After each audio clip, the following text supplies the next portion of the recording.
Okay, Monday, 21st of July, 2025. So, Adrian's daily vlog, sharing smart stuff men should know.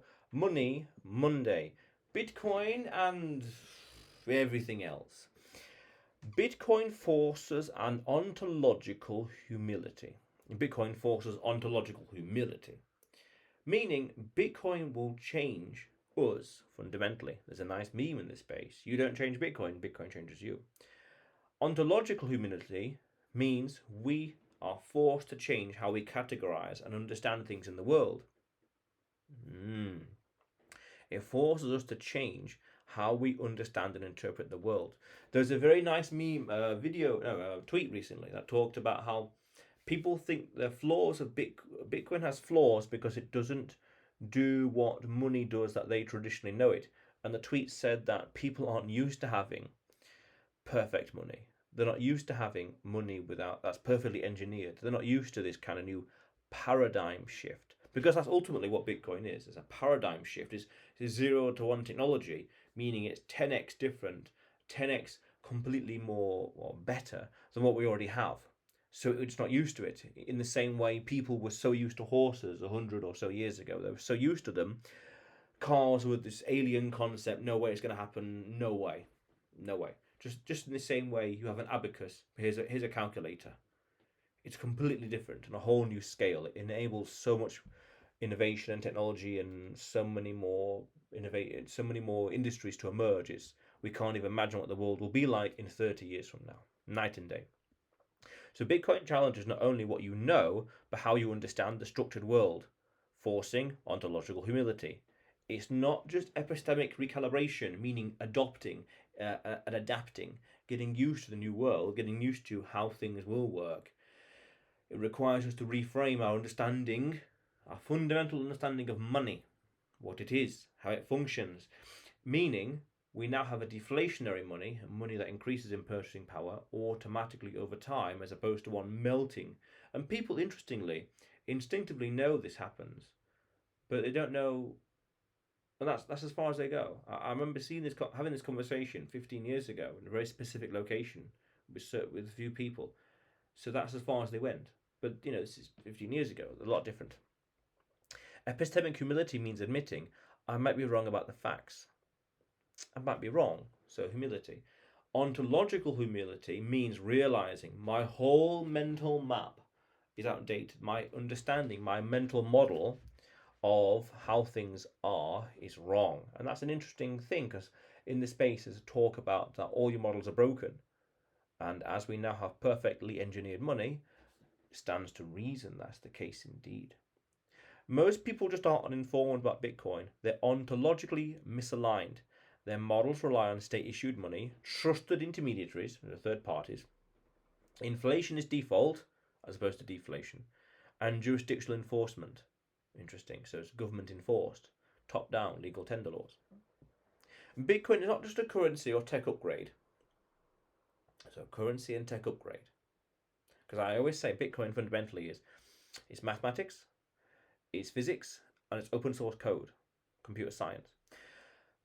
It is an ontological audit of the world, meaning the way we interpret and understand reality changes. There's a nice meme in this space that talks about buy and hold Bitcoin, focus on your craft. And there's a nice meme of the brain, each one getting more and more enlightened, and it says that I'll wait till tomorrow, buy Bitcoin. I'll wait and buy Bitcoin. Then the next one flips it. I'll buy Bitcoin and wait. Another one says, I'll buy Bitcoin, wait, and focus on my craft. Focus on my art, my passion, what matters more. Meaning it frees up more time to focus on what we care about in life. And most people and institutions are currently failing this audit of reality. Meaning, here's this new technology, study it. I did a video about this as well a week ago or something. Don't just buy Bitcoin, study Bitcoin. Study Bitcoin. I did another video as well talking about the first principles of Bitcoin. A 52-minute long video about Bitcoin. Study Bitcoin. Very powerful. I did another video about that actually, about Rocco's Basilisk. Study Bitcoin. Another video as well of actually study Bitcoin until your life depends on it. This is This is like epistemic warnings. It's just warning, cliff ahead, slow down, slow down, slow down, and people continue to go. It's just beyond, beyond drastic, beyond emergency, beyond high importance. It's the importance. It's the important thing. Bitcoin redefines money as a protocol. So rethinking money, foundation layer. Not state decree, but 21 million fixed cap. Enforced by maths, not men. That's important. By maths. What did I say earlier? Bitcoin is maths, physics, and computer science. Recently, someone told me, no, not told me, but I was watching a video, and they were saying they're going to go all in on the euro. And they were saying, oh, because of historical precedent in a certain country, the cultural zeitgeist will determine the fiscal policy into the future. And I thought that makes sense. Logically, it makes sense. The premise is well founded, but the conclusion is flawed because you're relying on people, institutions, as opposed to maths. People are fickle. Generations come, generations go. 1 plus 1 will always equal 2. So which is more trustworthy? Fiat money is elastic, opaque, unpoliticized. Bitcoin is scarce, transparent, and apolitical. It's neutral. I was watching another video recently, talking about how this country and that country don't want reserve currency status. So I thought if no one wants it, they're going to shift the responsibility onto Bitcoin in the future. The logic behind that, the reasoning behind that, is probably being discussed at some high level secret meetings behind the scenes. Real hush hush, kind of like connecting the dots at a very high geopolitical level. And when that idea spills down and becomes nuanced and normal and standard, well, that'll be at least 15 years from now. Bitcoin forces you to ask: is your model of money based on power or on mathematics? There's that word again, mathematics. Are you basing your wealth, your future, your livelihood on maths or on people? Fickle, emotional, or logic and binary? The separation of money and state. That's what we're facing here. That's what we're talking about. Once unthinkable is now operational and global. What did I talk about earlier with regards to government officials at high level and geopolitical meetings saying, hey, we don't want this responsibility. They don't want it. We don't trust them. No way they can. How can they? Who can we outsource that responsibility to? Well, mathematics. There we are. Again, mathematics and physics and computer science, open source code, you have it. There's an asset without an issuer, therefore there's no one to blame or arrest or raid, no office to raid, things like that. So human behavior, adaptive under pressure. The belief that people won't manage private keys or self-custody is disproven by global adoption of hardware wallets and multi-sig protocols. People are adapting. Things out there are happening. People are making it easier to take to onboard Bitcoin into your life. Human behavior adapts rapidly when pain, inflation, censorship exceeds learning friction. So there's a great book called Crossing the Chasm. It's right here, as a matter of fact. And it talks about how technology is adopted and crosses that chasm from the minority of people to the leading edge to the early majority, when roughly two things tend to happen. One, 3 out of 4 friends are talking about it, so they just join the crowd. Or two, when they have extreme pain and they have no other option, when they have no other choice. When all my horses are exhausted, then I'll use a car. When all my abacuses, all the abacuses are broken, then I'll use a calculator. Human behavior adapts when pain exceeds friction. People won't use it, it's no longer an excuse. Given sufficient incentives, they are using it. And a good excuse of this is actually Cyprus in 2013, the bail-in situation. And you can also say the Canadian trucker protests in November 21, I think it was. November 22, something like that. Given enough incentives, people will adopt the technology. Given extreme pain or extreme reasons to do it. And we can also say Bitcoin separates price volatility from regime risk. That's very fundamental. I think a lot of people don't understand this. Bitcoin separates price volatility from regime risk. Because Bitcoin is an asset without an issuer, a commodity. There's no office, there's no person, there's no people, there's no tariff risk, there's no sales risk, there's no logistic risk, there's no sales risk, there's no marketing risk, no balance sheet risk, no cash flow risk, no political risk, no person risk, no X, Y, Z, A, B, and C risk. It's stripped away. It's an asset with, paradoxically, counterintuitive to what people tend to think, with least amount of risk. Wow. And then you can go deeper to say Bitcoin is not volatile. There's a nice meme in the space, TikTok next block. Just one block, one block, one block. The fiat world is volatile. The money chicanery, the banking system, and humans are volatile. That's what markets are, greed and fear. In a sense of, in the short term, it's the speculators, it's the short sellers, it's the options, it's the futures market, you name it. In the long term, the fundamentals really kick in. Pro tip, when in doubt, zoom out. I dare you, because I've said this to many people, look at Bitcoin on a 10 or 15-year chart. The trend is your friend when it comes to trading and markets. The trend is your friend. What pattern, what trend do you see when you zoom out and look at Bitcoin on a 10, 15-year chart? I dare you to look at that chart. Because I've said this to a few people and they just don't do it. In one ear, out the other. I've also said to people as well, look at the top 10 first principles of Bitcoin on ChatGPT. Nothing. And I think, oh dear, oh dear. I dare you to look at Bitcoin on a 15-year chart, and then and by priced in dollars, priced in euros, priced in pounds, rubles, rupees, Australian dollars, New Zealand dollar. What next? Argentine peso. What else is there? Canadian dollar. What else? You name the currency. Look at that priced in Bitcoin, and you'll see a trend. You will see a pattern. When in doubt, zoom out. And what is that pattern? What's that pattern screaming at you? Again, there's flashing warning signs. You're going off the cliff again. Warning, warning, warning. Here's the chart. Here's the chart. Here's the price action. Here's the price action. What's happening? What's happening? What's happening? Bitcoin is the only major asset with mathematically zero seizure or debasement risk when held properly. Now that's beautiful. That's very powerful. Because one thing I did a video about this as well, where sometimes you don't want the price of Bitcoin to go up, because it kind of shows that the wheels are falling off the cart in terms of the economy and whatever else. Meaning you hold this asset, and as the world around you melts, because this asset is consistent, the world around you melts, that delta, that disparity, gets bigger and bigger. So you hold for say 10 years. 10 years from now, the price will be a lot higher. It's not that Bitcoin appreciates so much, in a way. It's also more that the asset you have elsewhere, dollars, pounds, euros, are melting as well. Wow. That's a hell of a flip to make to understand and appreciate Bitcoin a lot better. So there's no debasement risk whatsoever. Especially as the halvings happen, it's going to get the inflation of Bitcoin, the emission rate is going to essentially trail off to near zero.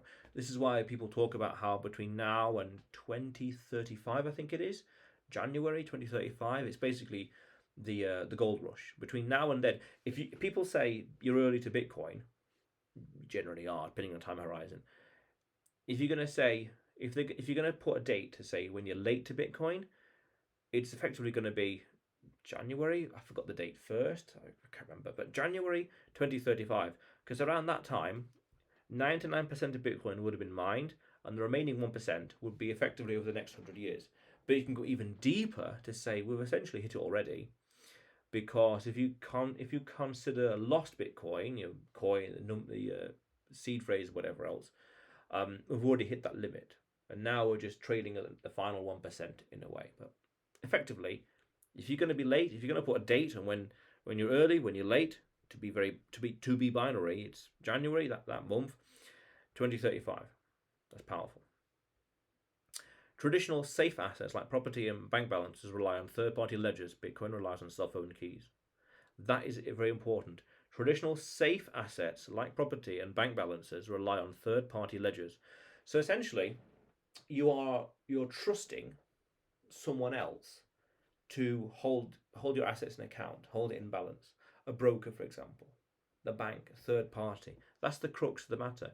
You're trusting, you're relying on someone else over here to do the job for you. Oh, I hope their balance is correct. Oh, I hope their system is working. Oh, please, maintenance, down for maintenance. That. I remember in England, 2011, maybe 12, something like that. There was a big major outage in the UK or England with the banking apps, and a lot of people couldn't access their money. Wow, couldn't buy things because the apps were down. Wow.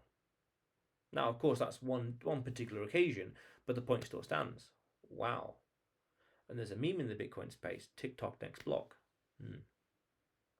meaning Bitcoin just continues.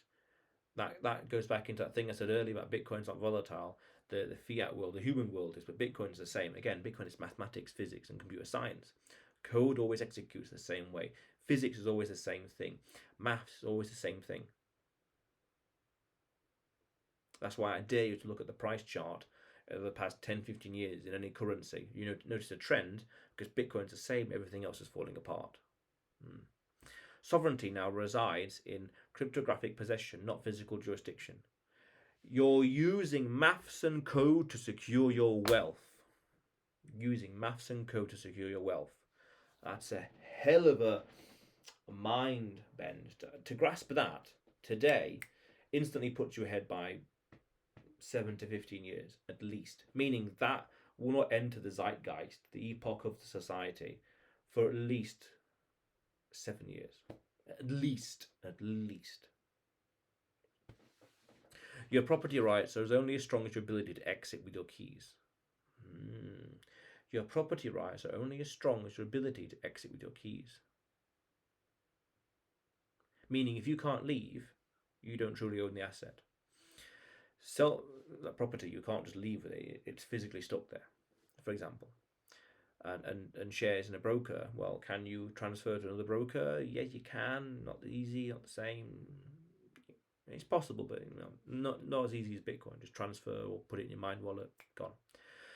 So sovereignty becomes a matter of key management, not government protection. Meaning it's systems and OPEX.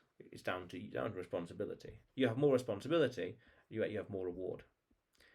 Ethic and trust, the system is rewired. Bitcoin shifts ethics from trust the stewards to verify the system. Rather than trusting people, you verify. You log in and prove for yourself.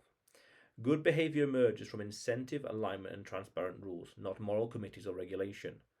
Now, that is interesting because a lot of people talk about the aligned incentives of Bitcoin, and yes, this is that flywheel I've discussed a few times in the videos. Higher price, more users, more infrastructure, including more miners, among other business infrastructure. Strike, Ledin, you name it.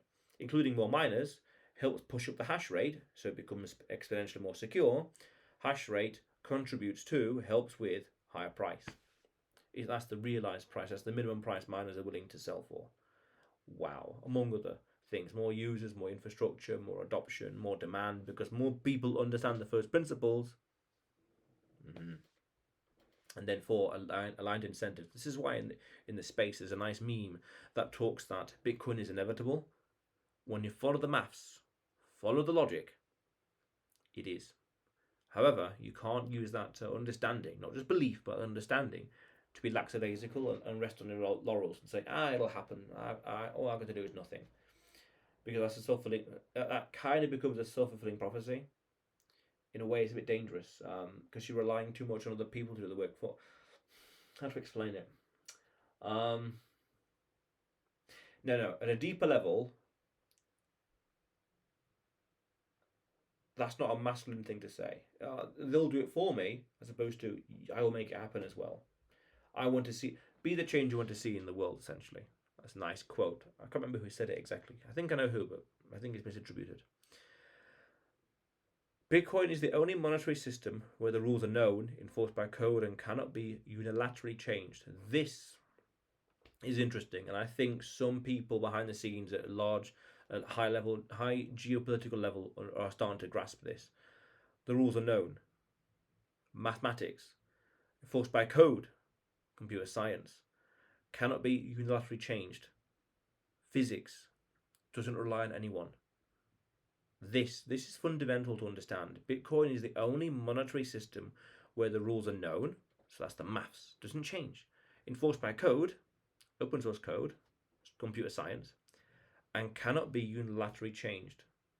It can through consensus. This is what the The BIPs are all about like Taproot and Segwit, all that kind of stuff, but it's for consensus and it's essentially unanimous or something akin to that. It's very hard, and that's on purpose, but cannot be changed unilaterally.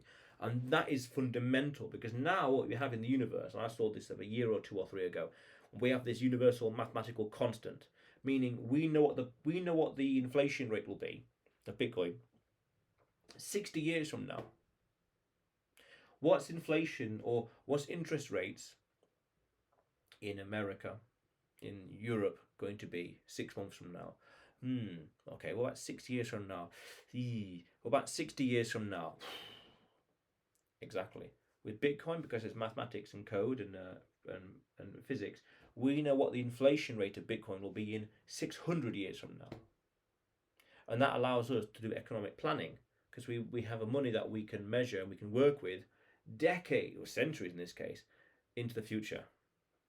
That's incredibly empowering for business and management of management and allocation of resources. We know what the future is going to be. Wow.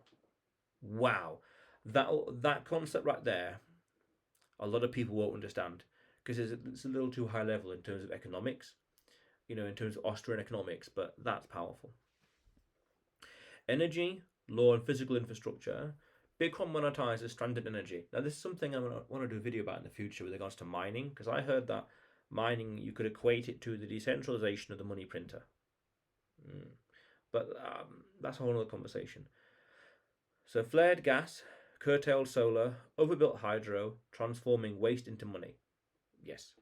Texas SB 6, 2025, legally classifies Bitcoin miners as grid stabilizers.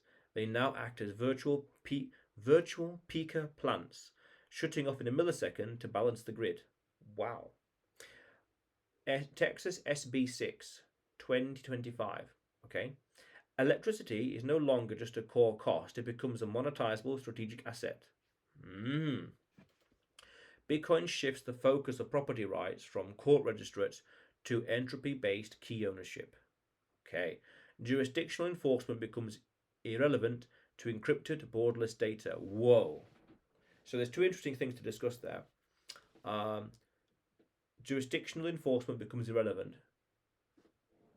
Unlike a property or a stock, you can just take the asset, the bearer asset, and go somewhere else. Go where you're treated best. Where's got better taxes? Where's got better infrastructure? Where can I get a better deal? Where would I be treated better? Where would I be embraced and rewarded and celebrated? Well, over there. Well, there we are then. The logic points to it. My Satoshis will be treated better over there as opposed to over here, or over there, or over there. So therefore the incentive is go and treat it best. And if we follow this logic to its zenith, well, you notice that countries will turn into companies, so to speak. They'll be competing strategically for citizens. And I think I did a video about this, but I really want to in the future, the new aristocracy. Now, that's quite a statement, but that's for another video. Let's say, well, it's just competing for brains, essentially. Brains and wallets, intelligence and capital. And so they're going to give more incentives for that. But I think that will unfold over the next 15 years. 15, 20, 25, certainly 30 years from now, but 15 years. I kind of think it's going to start happening end of 2026 as well, based on just a little historical pattern. But in earnest, it'll be in 7 years. But come 15 years from now, it'll be a complete different board game in a sense of Satoshis and intelligence. Where do you want to go? Wow. And there was also talk a couple of years ago, 2018, 19, something like that, about type 1, type 2, type 3 civilizations. This is that contractive wave, meaning type 1 civilization is using all the energy from the planet. Type 2 from the sun. Type 3 from the solar system. Energy use infrastructure. This is that Dyson sphere, but that's way in the future. Easily, 500 to 1,000 years in the future, that Dyson sphere.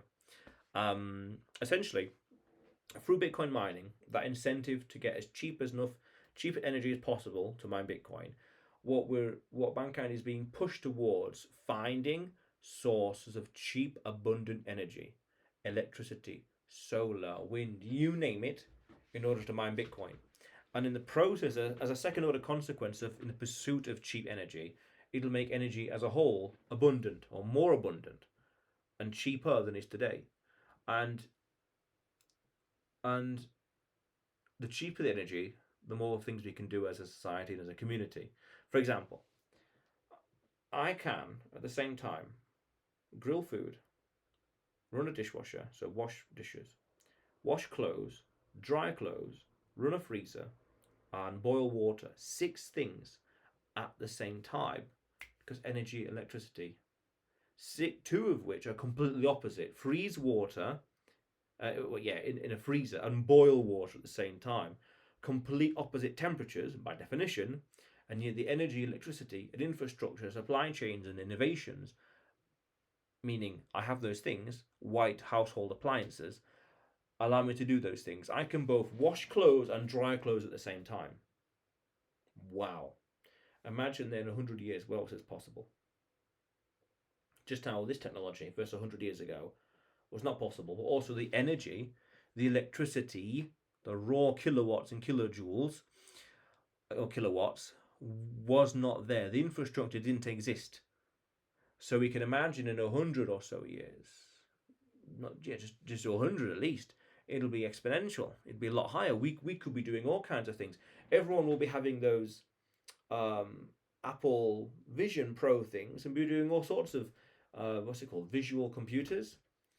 Yes, it'll be amazing. The amount of energy will be flying around, so enabling us to do things. And this is helping to push that incentives. Again, the aligned incentives, that's that flywheel. More miners pursuing more energy efficient technology and more energy sources. Powerful. Finance and institutional disruption. Bitcoin final settlement, 1 hour. Removes the need for custodians, clearing houses, and T+2 settlement. Disintermediating finance itself. Now, this is powerful because a lot of people do not understand this whatsoever. People would look at, say, Visa and say, look at how fast that transaction was on Visa, not understanding the financial nuances of, say, clearing houses or T+2 days or whatever else. You know when you have a credit card and you pay the credit card, and it takes 2, 3, 4, 5 days for that payment to appear on the statement to be finalized. That's essentially what this current system is. It takes days for settlement to go through. When you pay for something on the credit card, it gets cleared at a high level, but slowly over time, through the banking, through clearing houses, through everything, it then gets settled. Again, this is why the credit card statements take so long. Bitcoin, the transaction is the final settlement itself. And then you can go deeper to say this is why you wait six confirmations, because then that transaction is forever etched in the blockchain, meaning law of diminishing returns.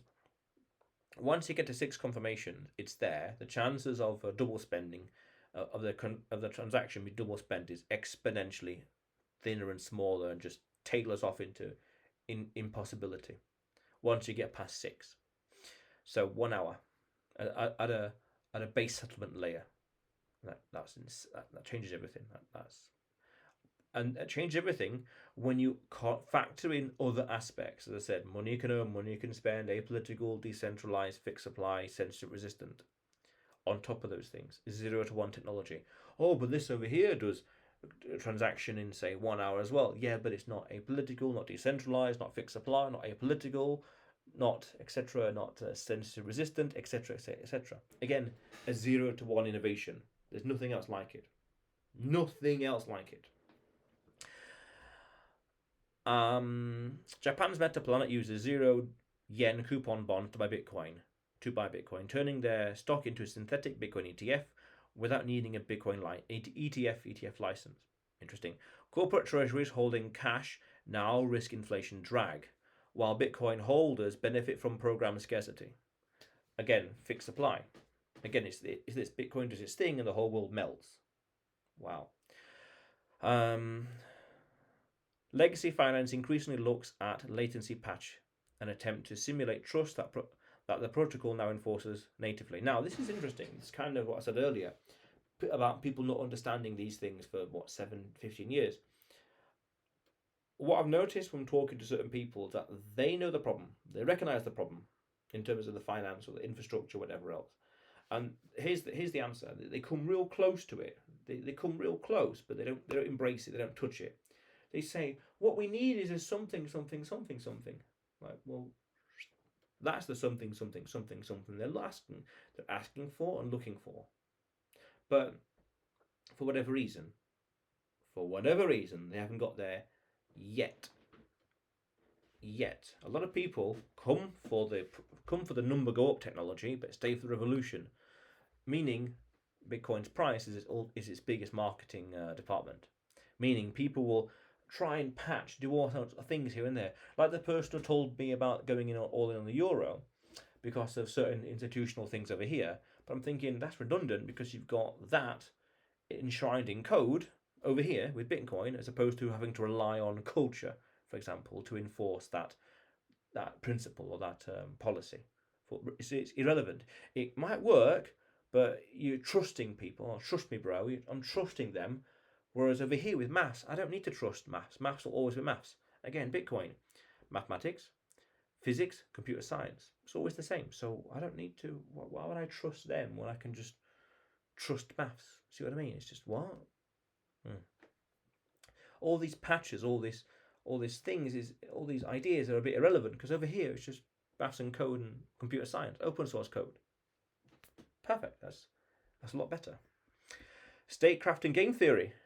U.S. Executive Order 14233 2025 created a strategic Bitcoin reserve, moving confiscated Bitcoin to cold wallets with no liquidation plans. Interesting. Plans for hodling, possibly. Strategic accumulation is no longer theoretical. Sovereign entities are racing for exposure to a finite monetary asset. A flywheel is going into effect. Oh, they've got more Bitcoin. They're buying Bitcoin. I need to get Bitcoin. Hang on, they've got Bitcoin. Hang on, they've got more than me, but I need more than them. Hang on a minute. Hang on a minute. It's happening. It's all happening. Bitcoin enters geopolitics. The first mover advantage applies not just to corporates, but entire governments. Bhutan, El Salvador, and you could also say what's happening in Livigno in Switzerland, South Switzerland. Bond strategy, Metaplanet, XX1, Nakamoto, and the other one, Bitcoin Standard Treasury, the one by Adam Back. I forgot what it's called right now. Bitcoin Standard Treasury Company, something like that. Bond markets reacted instantly to the June 9th, 2025 hacked Paraguay tweet falsely claiming Bitcoin legal tender. Oh, right, okay, so there's still narrative issues. Okay, interesting. Okay, so, all right. The game theory of adoption means that latecomers are permanently disadvantaged in the supplying acquisition and credibility. Now, I saw an interesting tweet earlier talking about, I just saw it briefly. I didn't think much of it, but I thought I noticed something. There's the greater fool thing in terms of the markets. It's just a greater fool bias, conundrum, something like that. I realised this tweet mentioned it's the opposite. And I thought, yeah, it is actually, because it's he who has the most Bitcoin wins. So he with the fewest Bitcoin loses. That's the dichotomy. So then I'm thinking he that buys most Bitcoin constantly wins. He that never buys or rarely buys is more likely to be the loser. So in some ways, it's like hungry hippos. You've got to get as many satoshis as possible. Because if the world is melting away and you're on this lifeboat here, this escape valve, as a certain individual from Europe once described it as, then that's good. Yeah, your voice is a life raft, so to speak. It's a financial life raft. So that means then that he with the fewest Bitcoin, he with the fewest awareness and understanding of Bitcoin is the loser. Meaning he'll be the one most exposed to fiat and all its inefficiencies, chicaneries, flaws, you name it. Wow. Interesting. Global payments and inclusion. In Africa, Latin America, Lightning adoption is collapsing payment costs. BitNob now enables sub 1% remittance fees and 3-second settlements. Western Union's 7 to 10% fees and 2 to 5 day delays are becoming economically non-viable. Oh yeah, when when Western Union embrace Bitcoin in terms of remittance, whoa, that's going to be interesting. Give it 7 years, 15 years at most, 15 years at most, but it'll be exponential. Payments are no longer gated by borders, intermediaries, or banking hours. They are now permissionless, instant, and global. This goes back to what I said earlier, where it's 0 to 1. There's no gatekeepers. There's no third party. And Bitcoin is open 24/7. The market never closes. So it is liquidity. People say it's pristine collateral, but that's a whole other conversation. And what did I say earlier about it's money you can earn, money you can spend, and censorship resistant? You can move liquidity, i.e., money, i.e., Bitcoin, i.e., your value and time, around the world, no problems. Just give us the right address and it's gone. And then the settlement will be completed in 1 hour. Powerful. The confirmation, the transaction will be confirmed in 1 hour. Settled. Etched in history. Irreversible. Powerful. Permissionless, instant and global. Yeah. What was it? Steak and Shake, a fast food joint, I guess, in the States. A month or 2 or 3 ago, they started accepting Bitcoin as payment there, and they were saving 50% or something on transaction fees. And what does that tell you? What does that tell you about the world and reality and opportunity? Changes everything. Changes everything. Visa is now being undercut. Wow. Narrative, privacy, warfare, and future proofing. Bitcoin is now a vector in information warfare. Memes now promulgate faster than official statements. Governments no longer have narrative control over monetary truth. Lightning's privacy upgrades, PTLCS or PTLCSs, CS, are undermining surveillance. On-chain heuristics are degrading. Confidential transactions are coming. Okay, coming. So I don't know much about that, but okay, it's on the horizon. Interesting. Bitcoin is not only hard to kill, it's hard to observe, hard to censor, and impossible to centrally co-opt. You can't ban Bitcoin, you can only ban yourself from it. Intellectual upgrades, the call to action. If your mental model assumes money must come from governments, or that scarcity must be physical, or that sovereignty depends on land, Bitcoin has already disproven you. You must map incentives, not intentions. Bitcoin doesn't care what you believe, it enforces what works. Maths, physics, open source code. Rethink your risk models, regime failure, asset seizure, and currency debasements are orders of magnitude more dangerous than volatility. Again, Bitcoin has all the risk stripped out of it. All these things: tariff risk, sales risk, management risk, scandal risk, tort risk, earthquake risk, you name it. Sales risk, logistics risk, you name it. Practice self-custody drills, wipe and restore hard drive, sign multi-sig transactions, simulate asset exit under duress. Interesting. Ooh, intense OPSEC right there. Run ledger dependency audits. For every asset you own, ask, can this be seized, frozen, debased, or revoked? Revoked. Most of what we call normal today, banks, bonds, and bailouts, is actually a fragile patchwork of trusted layers on broken incentives. That's intense. Bitcoin is what remains. Bitcoin is what remains when the trust collapses and the narrative fails. It is money reimagined to survive reality. That's interesting. Survive reality, yeah. We now have a deflationary currency, and deflationary money, and that changes everything. And with a fixed supply, and with difficulty adjustment, and proof of work. When you hear proof of work, think physics. Like a farmer, he has to grow the crops, water and tend to it and protect it. The crop has to grow. He can't just buy it. He can't just buy it and it grows in pristine condition. He has to put the work in. Same idea. Put the work, create energy, physically move in the world, you earn Satoshis. If you're not questioning your assumptions now, Bitcoin will eventually force you to. It's the test. You either pass or keep defending museum pieces. I did a video about this, talking about Bitcoin and Rocco's Basilisk. You have to understand this. You have to study Bitcoin like your life depends on it. I did a video about that as well. The technology, revolution, opportunity, infrastructure, the things that are happening on the horizon over the next 7 months, you could say, 7 years, 15 years, 22 years, 30 years,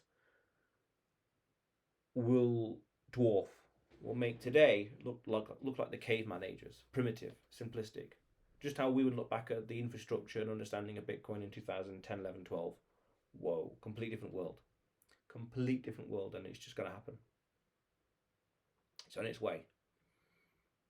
There's a nice meme in this space that talks about nothing stops this train. Quite poignant. So then the question arises, then are you going to what extent are you going to get involved, participate? In what way? It's happening. But otherwise, Adrian's daily vlog, sharing smart stuff men should know. Subscribe for more, and you will see me tomorrow.